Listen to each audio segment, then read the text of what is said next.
27ویں آئینی ترمیم میں ہوا جو ان کا ایک سینیٹر توڑا گیا، اس کے بعد کوئی دوبارہ مولانا صاحب ناراض ہیں حکومت سے، ایسا کوئی ماحول دیکھ رہے ہیں یا وہ آپ کو جوائن کریں گے جو اپوزیشن الائنس ہے اس کو؟ دیکھیں میری نظر میں اگر مولانا صاحب نے یہاں پہ پولیٹیکل الائنس کو پاکستان تحریک انصاف کو چھوڑ دیتا ہے، وہ تحریک تحفظ آئین پاکستان یا اس کے خلاف باہر نہ نکلے، تو پھر لوگ یہی کہیں گے کہ وہ کہیں درمیان میں مکا کر رہے ہیں یا وہ کوئی اپنے کوئی ڈیل کر رہے. میرے خیال میں ان کے پاس اب وہ جہاں پہنچ گئے ان کے پاس کوئی اور گنجائش نہیں ہے سوائے اس کے کہ وہ کہہ بھی چکے ہیں کہ ہم اس کے بالکل خلاف ہیں، اور بلکہ انہوں نے یہ بھی کہا ہے کہ چونکہ اب ان لوگوں نے وہ 26ویں ترامیم کی شکل بدل دی ہے تو اب ہم 26 ترامیم کے بھی 26 امینڈمنٹ کے بھی خلاف ہے. تو جب یہ ساری چیزیں کہہ دینا تو پھر اگر انہوں نے یہی کام کرنا ہے اور وہی کام کرنا ہے جو ایمل ولی نے کہا ہے کہ اس نے سینٹ میں شروع کیا تھا کہ میں حکومت سے اور اسٹیبلشمنٹ سے کہوں گا کہ یہ غلط کام اور یہ فلانی چیز اور یہ غیر آئینی کام نہ کرے، لیکن میں اس غیر آئینی کام کو ووٹ دوں گا. اگر یہی کام کرنا ہے تو پھر انہوں نے پتہ نہیں کیوں اتنی دیر کی ہے. لیکن میرا خیال ہے کہ اس دفعہ مولانا صاحب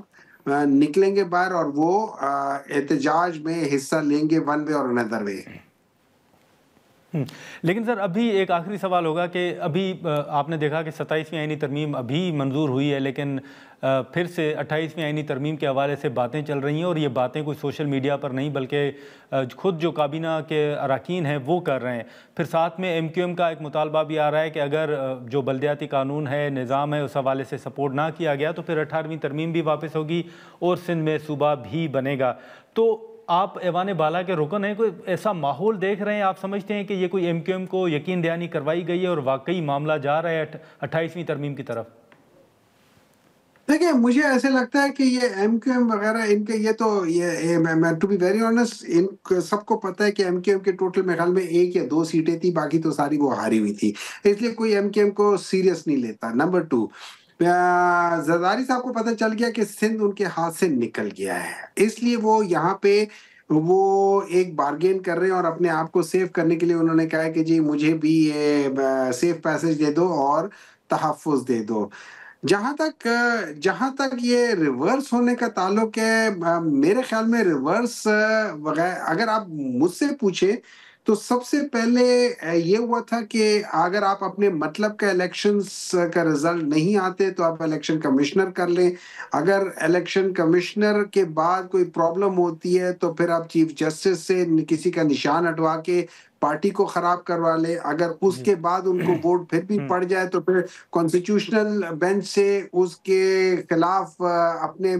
حق کے ڈیسیجنز لے آئیں، اگر اس کے بعد بھی کام نہ بنے تو آپ کانسٹیٹیوشنل امینڈمنٹ لے آئیں. اور یہ جو چیزیں ہونے والی ہیں نا، یہ ان دونوں پولیٹیکل پارٹیز کو بہت سخت بائٹ کرے گی. میرے خیال میں ان دونوں کے پاس یہ ٹوٹل ختم ہو جائیں گے. میرا یہ خیال ہے کہ جو آگے آنے والا ہے وہ ایک اتھارٹیرین رجیم بلکہ ایک ٹوٹل نان ڈیموکریٹک سسٹم آنے والا ہے. لیکن سر یہ پھر ابھی جو معاملات چل رہے ہیں اس میں اسپیکر صاحب نے دوبارہ سے ایک پیشکش کی ہے کہ آپ مذاکرات کریں تو معاملات آگے بڑھ سکتے ہیں. پی ٹی آئی کوئی نظر ثانی کر سکتی ہے سر اپنے فیصلے پر؟ دیکھیں جو لوگ اتنے غیر جمہوری ہو گئے ہیں، جو لوگ اتنے زیادہ جن کے اندر ایک ڈر ہے، خوف ہے ایک بندے کا، وہ مجھے بات بتائیں وہ اس کے ساتھ کیا بات کریں گے؟